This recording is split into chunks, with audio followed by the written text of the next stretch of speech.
Waste Bengal चुनाव महाभारत बन गया है। हर फ्रंट पे लड़ाई हो रही है। सुप्रीम कोर्ट में आज फिर सुनवाई हुई थी। वेस्ट बंगाल चीफ मिनिस्टर का क्या रोल रहा था ईडी की जब जांच चल रही थी। दूसरी तरफ जो वो पोल एजेंसी है, मैनेजमेंट एजेंसी है, क्या एजेंसी है, आईपैक, उसके ऊपर ईडी रेड्स होती हैं। वहां पे अब कह रहे हैं कि वो वेस्ट बंगाल चुनाव के अंदर दफ्तर बंद करके चले गए हैं। अब दफ्तर बंद किया है या डिसेंट्रलाइज कर दिया है पता नहीं, पर उस पर भी अजब खबर चल रही है। उसके बाद अमित शाह जी इस तरह इतने दिनों से वहां बैठे हुए हैं। आपको पता है कल रात को भी खबरें आ रही थी कि एक लेट मीटिंग 4-4 5-5 घंटे की ले रहे हैं। और अब हम चुनाव के फर्स्ट फेज में आ गए। चंद घंटों के अंदर सबकी किस्मतें तय हो जाएंगी। दूसरी तरफ तमिलनाडु का चुनाव बीजेपी का कम स्टेक है, पर वो बहुत महत्वपूर्ण चुनाव है कि किस तरह। पहला चुनाव एक तरह से है जहां पे ना जयललिता जी हैं, ना जहां पे करुणानिधि जी हैं। उनका इन्फ्लुएंस खत्म हुए काफी देर हो गया है। और एक नया वहां पे चुनाव है, पार्टियां सेम है बेशक। तो ये दोनों चुनाव के अंदर क्या क्या हो रहा है अच्छी तरह डिस्कस करेंगे, क्योंकि बहुत कॉम्प्लिकेटेड चीजें हैं। कुछ अनयूजुअल स्टेप्स भी लिए हैं ईसी ने, और सबके फैसले होने हैं, और बहुत कुछ स्टेक पे है। तो एक स्टेक भी समझेंगे कि बीजेपी के लिए क्या क्या स्टेक पे है, ममता बनर्जी के लिए क्या क्या स्टेक पे है। ये सब डिस्कस करने के लिए हमारे साथ जुड़ गए हैं मिश्रा जी। आप उनको बहुत अच्छी तरह जानते हैं, सीनियर जर्नलिस्ट हैं, चैनल पे आते रहते हैं। And thank you sir for giving time and joining. Thank you for having me Eswaran. हम लोग शुरुआत करते हैं। जितने इश्यूज आपने बताए, सबसे पहले अमित शाह की मीटिंग से शुरुआत करते हैं। करीब 6-6.5 घंटे की मीटिंग थी, लेकिन जो कल वोटिंग हो रही है उसके लिए नहीं थी।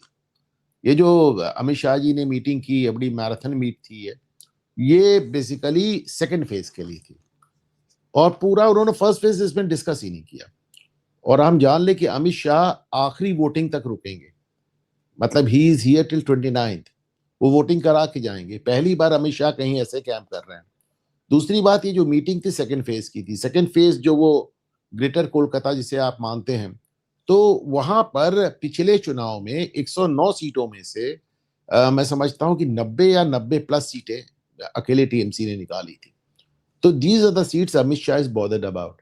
तो उन्होंने उसको अलग अलग कैटेगरी में करके और पूरी ताकत से उसमें भिड़े हुए। तो अमित शाह की जो मीटिंग थी वो इस हवाले से थी। जहां तक ये आईपैक का और सुप्रीम कोर्ट की बात है, तो इसके पहले की भी come to that Supreme Court portion. पहले आप आईपैक है क्या समझ लीजिए। आईपैक जब कहती है कि हम बंगाल में अपने एम्प्लॉइज को 20-20 दिन की छुट्टी दे रहे हैं, वो एम्प्लॉइज रिजाइन कर देते हैं, वो छुट्टी नहीं देते हैं, वो एकदम मास रेजिग्नेशन होता है and they just run away.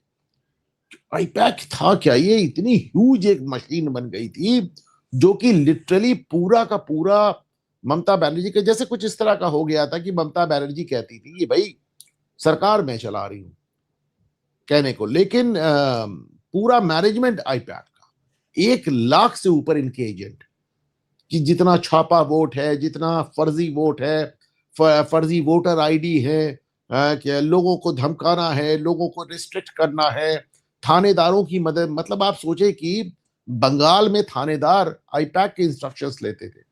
IUPAC के बंदे बंगाल के थानेदारों को बताते थे उसको उठा लो, उसको गिरा दो। ये हालत थी इनकी। तो सब कुछ पूरी, भाई ऐसे नहीं होता ना कि कोई मुख्यमंत्री दौड़कर जाकर सीधे ईडी से हाथापाई करके उनसे फाइल छीन ले, पेन ड्राइव छीन ले, हार्ड ड्राइव छीन ले। This is unprecedented. This is what supreme court said today, this is unprecedented. तो ममता बनर्जी का बहुत कुछ स्टेक पे था। इसके अलावा पूरी मनी लॉ, देखिए ईडी ईडी पिक्चर में कब आती है? जब मैं कहता हूं कि आईपैक मनी लॉन्ड्रिंग कर रही थी तो पूरे कॉन्फिडेंस से कहता हूं। इसलिए कहता हूं कि had it not been a case of money laundering, ED picture में आती ही नहीं ना। ईडी तो पिक्चर में तभी आती है ना जब मनी लॉन्ड्रिंग होती है। तो आईपैक से सरकार ही नहीं चला रही थी, सरकार का पैसा भी रोटेट कर रही थी। और आईपैक सिर्फ यहां नहीं कर रही है, आप देख रहे पूरे हिंदुस्तान में कितनी जगह कर रही है। ये प्रशांत किशोर ने पहले शुरू किया था, फिर प्रशांत किशोर के पास बहुत पैसे हो गए तो चुनाव लड़ने चले गए। और अभी भी हालांकि बताते हैं कि प्रशांत इसमें दखल देते हैं। अब कितना सही कितना गलत, दैट इज समथिंग जो मैं नहीं कमेंट कर सकता। लेकिन IPAC was virtually running West Bengal. वो सरकार चला रही थी और पूरा चुनाव उनको ही कराना था। ममता बनर्जी जो इतनी झल्लाई हुई नजर आ रही है, अभी आपने देखा परसों वो सरकारी अधिकारियों को उन्होंने कहा हमें, हमारे पास तुम सबका नाम पता सब कुछ है, चुनाव के बाद देख लेंगे। अरे भाई इतने में तो इनको डिबार हो जाना चाहिए, इनको चुनाव नहीं लड़ने देना चाहिए भाई। ये मतलब ये चुनाव लड़ने की पोजीशन में नहीं है। आप सीधे सीधे सरकारी अधिकारियों को धमकी दे रही हैं कि चुनाव के बाद देख लेंगे। तो ये बस ठीक है, ममता बनर्जी है इसलिए इतना चल रहा है। दूसरी बात, अब आप आईपैक वाला जब मामला सुप्रीम कोर्ट में आया, और आपको मालूम है कि वो दो महान दिग्गज वकील कपिल सिब्बल और अभिषेक मनु सिंघवी दोनों मौजूद थे। Let me read this out to you because मैंने इसको पोस्ट जी किया है आज एक्स पे। उन्होंने कहा, सुप्रीम कोर्ट ने, कि मुख्यमंत्री ने पूरी व्यवस्था, पूरे सिस्टम का इस्तेमाल किया, किस लिए किया? लोकतंत्र को ही खतरे में डाल दिया। अभी अनप्रेसिडेंटेड है ईश्वरन जी, मतलब कि एक मुख्यमंत्री के लिए कहा जा रहा है कि उसने पूरी व्यवस्था का इस्तेमाल करके लोकतंत्र को ही खतरे में डाल दिया। वी कैन नॉट अलाउ दैट। फिर उन्होंने कहा, हम पश्चिम बंगाल की जमीनी हकीकतों से आंखें नहीं मूंद सकते। What is happening on the ground in West Bengal, we cannot close our eyes to that. उन्होंने कहा कि आप क्या, सिब्बल साहब, सिंघवी साहब, आप हमें बता रहे हैं आपके यहाँ तो हमारे जुडिशियल ऑफिसर्स को बंधक बना लिया गया। And then they said something else. इन्होंने कहा कि ये एक असाधारण स्थिति है, ये एक एक्स्ट्रा ऑर्डिनरी सिचुएशन है और परिस्थितियां बाकी देश से पूरी तरह अलग है, आप इसको किसी से कंपेयर नहीं कर सकते।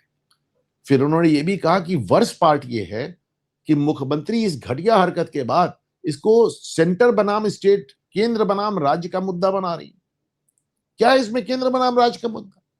ऐसे कैसे होगा भाई, कैसे चलेगा फेडरल स्ट्रक्चर? उसके बाद उन्होंने ये भी कहा कि आप यहाँ बैठ के हमको सिरवई की हम अपील बता रहे हैं, डॉक्टर अंबेडकर का बता रहे हैं कि अंबेडकर ने ये कहा। तो देखिए कोर्ट का बयान है, I am quoting the court. उन्होंने कहा कि डॉक्टर अंबेडकर ने सपने में भी नहीं सोचा होगा कि एक दिन ऐसा आएगा कि भारत में कोई मुख्यमंत्री इस तरह का आचरण करेगा। मतलब अब हमको नहीं मालूम कि सुप्रीम कोर्ट इसमें कोई आदेश करेगा नहीं करेगा। मतलब देखिए, ज्यादा से ज्यादा आदेश क्या कर सकता है? एक सीबीआई इंक्वायरी मांगी गई, वही सीबीआई इंक्वायरी हो जाएगी। बस यही तो मांगा गया भाई। ईडी क्या कह रहा है? सीबीआई इंक्वायरी होनी चाहिए। सिब्बल और सिंघवी ये कह रहे हैं कि ईडी को एक संस्था के तौर पर आप देखिए, उसको एक सिटीजन के तौर पे नहीं देख सकते आप। वो सीधे सुप्रीम कोर्ट आ ही नहीं सकते। ये राइट केवल सिटीजन्स के पास, ये केवल नागरिकों के पास हक है, एक संस्था के पास हक नहीं है। बल्कि इसमें कोर्ट ने यह भी कहा कि क्या ईडी के अधिकारी सिटीजन नहीं है? उन्होंने पर्सनल एप्लीकेशंस भी डाली। बहुत फटकारा आज, बहुत डांटा। उसका कोई फर्क पड़ेगा? ये मैं इस पे थोड़ा पॉलिटिकल पे आना चाहता हूँ, क्योंकि ये जो कोर्ट में हो रहा है सर, फ्रैंकली आज ही हुआ है, तो I did not study it, and it's very important कि ये ऑब्जर्वेशन जो कोर्ट की हैं आप जनता से शेयर कर रहे हैं, क्योंकि एक्स्ट्राऑर्डिनरी तो है। जब ये पहले दिन हुआ था, ये एक एक्स्ट्राऑर्डिनरी सिचुएशन है कि जांच एजेंसी अगर जांच कर रही है तो आप उसकी जांच पे सिर्फ कोर्ट से लीगली ही जाके स्टे ले सकते हैं। There is no way shape और फॉर्म के कोई व्यक्ति जाके पर्सनली, वो व्यक्ति कोई भी हो, हाईएस्ट ऑफ ऑफिस होल्डर्स हो, कि वो जाके जांच को इस तरह रोकने की कोशिश करे, बाधा डाले। कोई नॉर्मल व्यक्ति होता तो लीगल एक्शन बहुत डिफरेंट होता। अरे उसी एजेंसी का सीनियर ऑफिसर नहीं कर सकता भाई। एग्जैक्टली। तो ये एक्स्ट्राऑर्डिनरी, मतलब टू से द लीस्ट इसको बोलते हैं, एक्स्ट्राऑर्डिनरी सिचुएशन है। अब कोर्ट का क्या फैसला आता है, बट ये जो आप ऑब्जर्वेशन बता रहे हैं, ये एक अगर किसी भी देश में हो और कोई लोग लोकतंत्र की चिंता करें तो बहुत सीरियस ऑब्जर्वेशन है। अब वेस्ट बंगाल में सर मैं थोड़ा पॉलिटिकल आ जाता हूँ इससे, क्या इन ऑब्जर्वेशंस का या फिर आईपैक का दफ्तर बंद होने का, पहली बात सर क्या है, दफ्तर बंद हो गया है या डिसेंट्रलाइज्ड हो गया है? इन द सेंस अलग अलग जगहों से दफ्तर चल रहा होगा, ऑफिशियली एक जगह से बंद हो गया। There are many ways in which elections are conducted. तो सर क्या इसका जमीन पे इम्पैक्ट पड़ेगा? क्योंकि अब तो बस चुनाव सर पे ही है, आधी सीटों का फैसला हो जाएगा। तो what is the political impact you are seeing of all this? देखिए, डिसेंट्रलाइजेशन की कोई गुंजाइश नहीं थी, क्योंकि आईपैक ऐसी चीज के लिए तैयार नहीं थी। उनको लगता था कि they are very safe in waste Bengal, nothing like this can happen. तो इसके लिए उनका जिसे कहने प्लान भी था ही नहीं। आप इसको इस तरह समझे कि जिन लोगों को छुट्टी दिया गया वो इस्तीफा देके भाग गए। अब क्या डिसेंट्रलाइज होगा? अगर हेडक्वार्टर के लोग छुट्टी देकर इस्तीफा देकर भाग जाएं, तो वैसे भी जो शाखाएं बिखर जाती हैं ना, उनको कोई आपस में जोड़ने वाला ही नहीं बचता, तो हेडक्वार्टर के लोग छुट्टी इस्तीफा देके भाग गए। और सबसे बड़ी बात यही है कि मतलब ममता का चुनाव एकदम बिखर गया है, क्योंकि कोई आदमी है ही नहीं जो उस चुनाव को कंट्रोल कर सके। Mamata was relying heavily on iPad, तो ये बड़ी एक दिक्कत आई। दूसरी बात ये कि भाई अभी जैसे ममता ने एक बयान दिया, जिंदा रहे तो फिर मिलेंगे और तृणमूल रहा तो फूल खिलेंगे। वो क्या है? वो बेसिकली अपने इलेक्टोरेट को, अपने वोटर को मैसेज है कि भाई अब हमारे हाथ में कुछ नहीं है, तुमसे जो बने कर लो। वो पूरे बंगाल में आप जाइए, सब ये बातें हो रही कि that is her way of saying कि भैया हमारे हाथ में कुछ नहीं बचा, अब तो यार तुम ही लोग कुछ बहादुरी करके दिखा दो। लेकिन जहां तक तृणमूल वालों की बात है, दे आर वेरी शार्प। कौन है तृणमूल वाले? इनका कैडर कौन है? वही जो कल वामपंथी कैडर था। दे सिंपली क्रॉस्ड ओवर। जो वामपंथी कैडर था पूरा का पूरा टीएमसी का कैडर बन गया। जैसे सद्दाम हुसैन की आर्मी पूरी आईएसआईएस बन गई, उसी तरह वामपंथी कैडर पूरा का पूरा टीएमसी का कैडर बन गया। उनको भी मालूम है कि साहब अगर मानिए दीदी हार गई तो हमारा क्या होगा। तो अभी से दे आर रीचिंग आउट, अभी से वो भाईचारे की बात कर रहे हैं। फिर इतनी बड़ी संख्या में आप देखिए वहां पे केंद्रीय बल आ गए। अच्छा, कुछ लोग इसको इश्करन जी इसे भी इशू बना रहे हैं कि सेंट्रल फोर्सेस इतनी बड़ी मात्रा में वहां क्यों लगी। तो भाई सेंट्रल फोर्सेस वहां पे कोई पहली बार नहीं है, जिसको मैं कहता हूं कि ये बंगाल का रक्त चरित्र है। पहले कांग्रेसियों ने मारा वामपंथियों को, फिर वामपंथियों ने मारा ममता को, फिर ममता ने मारा भाजपा को। ये तो वहां पे चुनाव का रक्त चरित्र है। Let me show you something. 1971 में, आज से 55 साल पहले, 55 इयर्स बैक, आर.के. लक्ष्मण, वो जो टाइम्स ऑफ इंडिया के फेमस कार्टूनिस्ट, तो वो साहब वो कार्टून्स बनाते थे। मैं उसको देख रहा हूँ, एक नजर अभी मिलता है तो मैं आपको दिखाता हूँ। उसमें दिखा रहे हैं कि साहब टैंक्स चले जा रहे हैं और इंदिरा गांधी खड़ी, वो लोग उनसे पूछ रहे हैं कहाँ युद्ध हो गया, तो कह रही कहीं युद्ध नहीं हो गया, बंगाल में चुनाव है। अगर 55 साल पहले ये हालात थे, अब आप खुद समझ लीजिए, ये कोई नई बात नहीं है। बंगाल में चुनाव ऐसे ही होता है और ऐसे ही कराया जाता है। ये बंगाल का रक्त चरित्र है। और मैं इसको बार बार कह रहा हूं, मुझे लगता है शायद पिछली बार भी मैंने आपके शो पर कहा था कि कोई जीते कोई हारे, बीट ममता बीट बीजेपी, ये आप चुनाव के बाद वहां फिर एक बवाल देखेंगे और एक हिंसा देखेंगे। मुझे उसमें कोई भी दो राय नहीं। जैसा देखें, let me show you this cartoon. ये आर.के. लक्ष्मण का आज से 55 साल पुराना कार्टून। टैंक चले जा रहे हैं और इंदिरा जी कह रही हैं कि साहब बंगाल में चुनाव है। आर.के. लक्ष्मण आज से 55 साल पहले दिखा रहे हैं कि इंदिरा गांधी बंगाली वोटर से कह रही जाओ जाओ वोट डालो, और वो अंदर जाने को नहीं तैयार है कि मार डालेंगे। इमेजिन, ये कोई आज की बात नहीं है कि आज आप कह रहे हैं सेंट्रल फोर्सेस वहां इतनी पहुंच गई। सर उस समय तो जो सुनने में आता है, व्हाटएवर वी रीड, कि हर प्रदेश में वायलेंस बहुत था चुनाव के अंदर। वो यूपी में सर आपने सुना 70s में 80s में था, बिहार में था, we have heard all that, but most states have overcome that because of central forces being there. अंतर था इश्करन जी, एक अंतर था। यूपी के वॉयलेंस, बिहार के वॉयलेंस और बंगाल के वॉयलेंस में अंतर था। यूपी और बिहार में बूथ लूट लिए जाते थे, एक आदमी का प्रभुत्व होता था। बंगाल में क्लैश होता था। अच्छा, दोनों तरफ से क्लैश होता। तो सर इस समय जो स्टेक्स बहुत हैवी हैं, जैसे आपने पिछली बार ही बोला कि सिचुएशन गंभीर है, एंड आई तो ऑलवेज होप सर के we improve as a democracy and there is no violence, we all hope that. But sir ये जो एक, मैं कैरेक्टर्स पे भी आना चाहता हूँ, क्योंकि दो चीजें मुझे एक्स्ट्रॉर्डिनरी लगी at this stage of his career. Amit Shah ji का इतना ओपनली बैठना, तो अगर नहीं बीजेपी जीतती वो भी एक तरह से लोग बात करेंगे। ममता बनर्जी भी स्ट्रीट फाइटर हैं, जमीन से उठ के जीती हैं, कोई ऐसे विरासत में मिला तो नहीं, तो she is also going to contest very fiercely. फिर इस बार ही मैंने नोट किया कि योगी आदित्यनाथ जी, मुख्यमंत्री ऑफ यूपी, वो भी लगातार रैलीज कर रहे हैं वहां पे। तो सर स्टेक पे अगर आप तीनों पार्टीज का बोलें, क्योंकि एक बंगाल की हिस्ट्री रही है, जो सत्ता से बाहर जाता है फिर वापस ही नहीं आती, क्योंकि मे बी इतने लंबे समय तक रहता है। कम्युनिस्ट जब कांग्रेस गई, कम्युनिस्ट साहब बहुत लंबे समय तक रहे। जब कम्युनिस्ट गए, दे आर नंबर 3 और नंबर 4 पार्टी, अब ढूंढना पड़ेगा कौन ऊपर है, कांग्रेस या वो, तो वो जाते हैं। अब अगर ममता बनर्जी गई तो क्या, जो हिस्ट्री तो यही रही है कि once you are out and some new opposition springs up.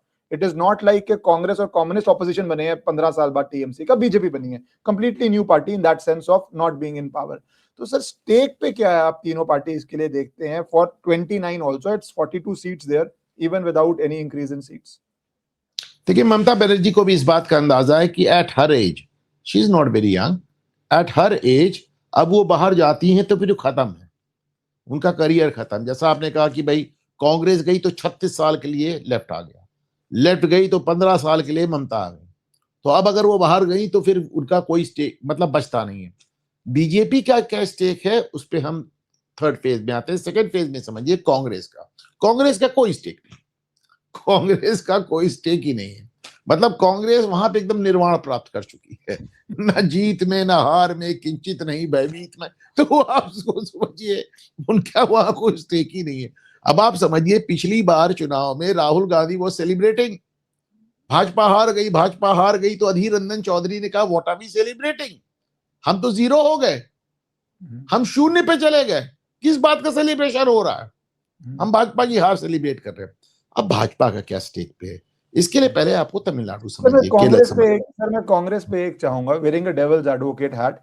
क्या कांग्रेस के हित में नहीं है कि ममता बनर्जी हारे? बिकॉज एक डेमोग्राफी है वेस्ट बंगाल की, आई एम सीइंग 29, जहां पे अगर ममता बनर्जी नहीं है स्टेट में तो Congress can hopefully look at 8 to 10 Lok Sabha seats if the ruling party is BJP in waste Bengal. तो वो एक जो कांग्रेस का फोकस भी है उस पर कि मिनॉरिटी वोट जो सीट्स हैं या जो सीट्स हैं जहां पे ममता बनर्जी या demography is not very favourable to BJP, तो Congress can suddenly gain 8 to 10 seats, especially if they are looking and Mamata is not in power in the state. तो don't you think in that sense Delhi में भी आपके against Congress की strategy तो यही थी sir कि आप हारेगी तो ही हमें वोट मिलेगा? Do you think in that sense they have some hope और it's too optimistic a scenario? अब देखिए, आपने मेरा बड़ा फेवरेट जिसे कहना चैप्टर खोल दिया है. दिल्ली वाला एक एक्सेप्शन था, वो भी एक्सेप्शन इसलिए था क्योंकि केजरीवाल मदांध था. केजरीवाल को लग रहा था वी डोंट नीड कांग्रेस, वरना तो आपको याद होगा कि जो केजरीवाल कहता था कि सोनिया गांधी को घसीट के थाने में बैठा दो सब बोल देंगी, वही सोनिया गांधी, वही प्रियंका गांधी, वही राहुल गांधी एक साथ आकर केजरीवाल के लिए रैली कर रहे थे उसकी रिहाई के लिए. तो जब आप कहते हैं कांग्रेस के लिए क्या बेहतर है तो आपको समझना पड़ेगा कि these are two different things, कि कांग्रेस के लिए क्या बेहतर है और राहुल गांधी क्या चाहते हैं. आप ही देखिए, कांग्रेस का वोट भाजपा ने खाया. अरे कांग्रेस का जो सबसे बड़ा चंक ऑफ वोट हिंदुस्तान में, पूरे देश में जो सबसे बड़ा चंक ऑफ वोट है वो मुस्लिम वोट है. वो किसने खाया? दिल्ली में केजरीवाल ने खाया, उत्तर प्रदेश में मुलायम सिंह ने खाया, बिहार में लालू ने खाया, बंगाल में ममता ने खाया. तो आपका वोट खाया किसने भाई? और उन्हीं लोग के साथ आप खड़े हैं. जब तक आप उनके साथ खड़े रहेंगे आपको अपना वोट बैंक कैसे वापस मिलेगा? लेकिन राहुल गांधी की जिद कांग्रेस को खड़ा करने की नहीं, मोदी को हराने की. उनका ये जो पर्सनल इशू बना हुआ है, जैसे अभी आज आप वो हिमंता के साथ आप उनका इशू देख रहे हैं, जिस तरह वो हिमंता के लिए बात, इस तरह उन्होंने सिर्फ 2 लोगों के लिए बात की है. मैं राहुल गांधी के लिए अक्सर कहता हूं कि मोदी के अलावा वो अमित शाह पे भी प्रहार नहीं करते, राजनाथ सिंह पे भी प्रहार नहीं करते. मोदी के बाद पहली बार उन्होंने किसी पे प्रहार किया तो हिमंता पे किया. उनसे उनका पर्सनल इशू भिड़ गया है.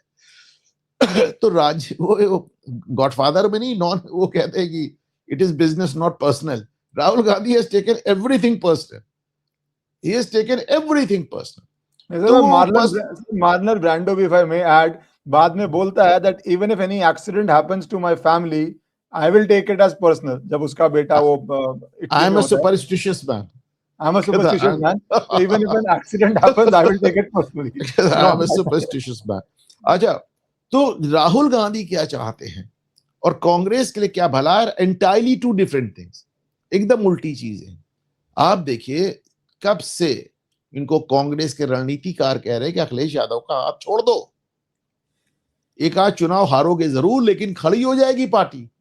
अखिलेश यादव के रहते लालू यादव का पार्टी छोड़ दो, एक आध चुनाव हारोगे जरूर पर पार्टी खड़ी हो जाएगी, पर नहीं ये भाजपा को हरा दे किसी तरह. तो जब आपका फोकस जीतने से ज्यादा किसी को हराने पे चला जाए, दिल्ली में भी यही चाह रहे थे, वो तो कहीं केजरीवाल नहीं माना.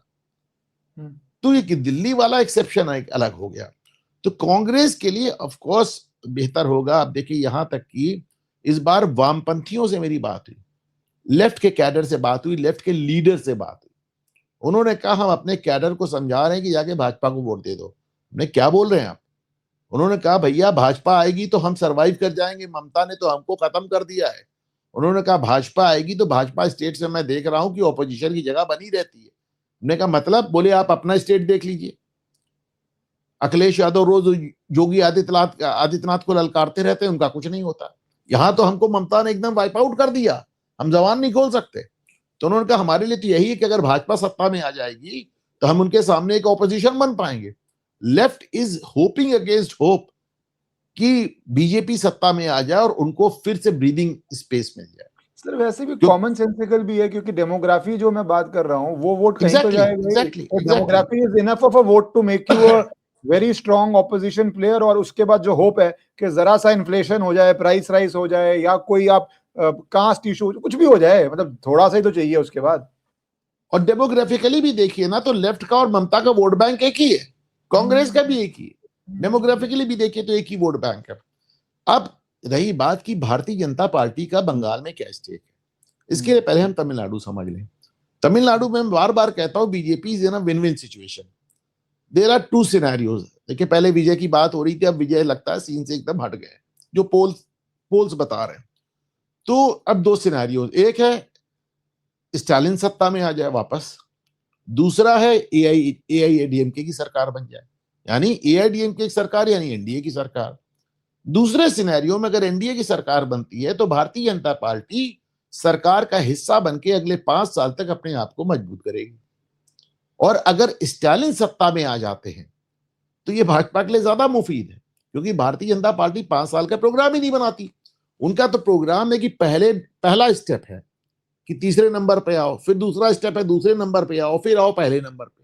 तो भैया तीसरे स्टेप पे 11% वोट के साथ वो आ चुके हैं, डबल डिजिट में आ गए हैं, 3 गुना वोट हो गया है, तीसरे स्टेप पे आ चुके हैं। अगर स्टालिन सत्ता में लौट आता है तो आप मानकर चलें कि एआईएडीएमके में कोई नेता बचा नहीं, सब बुढ़े हो गए, सब बुढ़े हो गए। तो ऐसे अच्छा, एआईएडीएमके से भाजपा का समझौता क्यों हुआ? कहीं ना कहीं एआईएडीएमके के जो वोटर है और जो भाजपा का वोटर है उनकी विचारधारा में कहीं ना कहीं कोई मेल है, तभी तो हुआ ना। तो ऐसे में जब एआईएडीएमके अब हारती है तो उनके नेता खत्म हो जाएंगे और वो पूरा वोट बैंक भाजपा की तरफ शिफ्ट हो जाएगा। और ये पहली बार नहीं हुआ है, महाराष्ट्र में हमने शिवसेना का वोट भाजपा को जाते देखा है, बिहार में हमने नीतीश कुमार का वोट भाजपा को जाते देखा है। तो मैं तो हमेशा कहता हूं कि एनडीए भारतीय जनता पार्टी के लिए अश्वमेध यज्ञ है, जहां पे यज्ञ पूरा हो जाता है, सारे या राज्य जीत लिए जाते हैं, तो अश्व को बलिदान कर दिया जाता है। तो ये आप देखिए शिवसेना खत्म, नीतीश कुमार रिजाइन, वो बीजेपी का अपना एक स्टाइल है काम करने का। अगर एआईएडीएमके इस बार हारेगी तो पलानी स्वामी वगैरह इतनी एज हो गई है, आपस में लड़ रहे हैं, कोई नेता बचेगा नहीं और एआईएडीएमके का जो वोट है वो बीजेपी के पास चला जाएगा। हकीकत ये कि अगले 5 साल के पहले भारतीय जनता पार्टी मुख्य विपक्ष बन के खड़ी हो जाएगी और अगली बार वाई करेगी हिसाब सत्ता के लिए। उसी हिसाब से आप यहां देखें, यहां पे आप तीसरे नंबर पे नहीं है, यहां पे आप 10 साल से दूसरे नंबर पे। 10 साल नहीं तो चलो 5 साल ही मान लो भाई। 10 साल इसलिए कह रहा हूं, उसके पहले भी तुम आ गए थे, मतलब भले तुम्हारे पास 3 सीटें थी पर राज्य में आवाज तुम्हारी सुनाई पड़ती थी, वामपंथ खत्म हो गया था, कांग्रेस खत्म थी। सर 19 के चुनाव में तो आपने कर भी दिया था, 19 चुनाव में आपने कर भी दिया था, तो फिर 21 में। तो माई पॉइंट इज कि आप 10 साल से विपक्ष बने हुए हो वहां पे, अब यहाँ कोई बहाना नहीं चलेगा। यहाँ तुम्हारा सब कुछ स्टेक पे है, सब कुछ स्टेक पे है। यहां पे अब आप नहीं कह सकते ना कि हमको सेकंड स्पॉट पे आना है, केरल की तरह, तमिलनाडु की तरह। अब केरल में तो तीसरे स्थान पे आने का कोशिश कर रहे हैं, क्योंकि सही पूछे तो वहां तो तीसरे स्थान पे भी नहीं है। तमिलनाडु में दूसरे स्थान पे आने की कोशिश कर रहे हैं, पर यहां तो आप दूसरे स्थान पे 10 साल से है। यहां पे nothing less than an outright victory will help. यहां पे सही पूछे तो अमित शाह का जो चाणक्य वाला जो उनका एक उनकी जो लार्जर देन लाइफ इमेज है वो दांव पर है। सर क्योंकि ये आपने बहुत इंटरेस्टिंगली सेग्रीगेट किया दोनों को कि लड़ाई क्या है। कहीं पे आपके पास ब्रीदिंग स्पेस है, आप नंबर 2 बनने के अभी रेस में हैं, कहीं पे आप नंबर 2 बहुत देर से हैं। अगर आप नंबर 1 नहीं बनते तो फिर वो हो सकता है जो आपको 10 साल से वोट कर रहे हैं, they start looking for some other opposition, that is also definitely वो भी जो ममता बनर्जी की सरकार नहीं चाहते। पर सर कुछ एक्स्ट्रॉर्डिनरी चीजें भी हुई हैं, मैं 2-3 स्क्रीनशॉट्स डालना चाहता हूँ। एक के टूरिस्ट को बंगाल के बीच रिजॉर्ट निकलने के लिए बोलना शुरू कर दिया। दूसरी सर रिकॉर्ड सीजर्स हो रहे हैं, 427 करोड़ रुपया वेस्ट बंगाल से, including cash, liquor, drugs, precious metals, freebie etcetera etcetera. 865 बोल रहे हैं टोटल तमिलनाडु और वेस्ट बंगाल से सर, इन वेरियस फॉर्म्स पकड़ा जा रहा है। दूसरा सर, एक लिकर बैन हर बार ही होता है, बट एक्सटेंडेड कर दिया गया है, 96 hours before the first phase कर दिया गया है। अब इलेक्शन कमीशन कह रहे हैं that there is an unusual spurt in this. तो सर ये दोनों फैक्टर्स जो, और तीसरा सर एक और था, मोटरसाइकिल बैन कर दिया गया है, और ये कह रहे हैं ये फर्स्ट टाइम हुआ है ये भी। So lot of first time moves to ensure that election is free and fair, जो इन्फ्लुएंसिंग फैक्टर्स नहीं आते वो नहीं आते।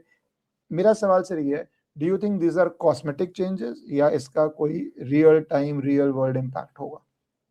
छोटे छोटे मेजर्स हैं, सब मिलके अपने आप में एक बड़ा इम्पैक्ट डालते हैं। इसमें चौथा भी लगा लीजिए कि पहली बार ऐसा हो रहा है कि इलेक्शन कमीशन ने अनाउंस किया है कि चुनाव के बाद भी केंद्रीय बल बने रहेंगे। ये भी पहली बार हुआ है। जहां तक पैसा सीज होने की बात है, इसका कारण है कि आईपैक बिखर गया है। अब ऐसे में जो उनके छोटे छोटे यूनिट्स हैं सब एक्सपोज हो गए हैं और पैसा लगातार, आई एम सॉरी ये लाइट चली गई है यहाँ पे, तो आई होप मेरी आवाज आ रही हो। नहीं सर, तो हाँ, यहाँ पे इन्वर्टर नहीं है इट्स, तो आईपैक का पैसा पकड़ा जा रहा है।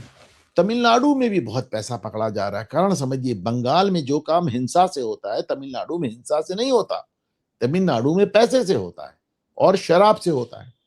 तो सब पैसा और शराब वहां पे किसी तरह कंट्रोल वहां भी कर रहे हैं और यहाँ भी कंट्रोल कर रहे हैं। रही बात बाइक्स की, तो बाइक्स को इसलिए भी बैन किया जाता है क्योंकि बाइक्स वो तमाम जगह चली जाती हैं, यहाँ गाड़ियां नहीं जाती, खास तौर से रूरल एरिया में।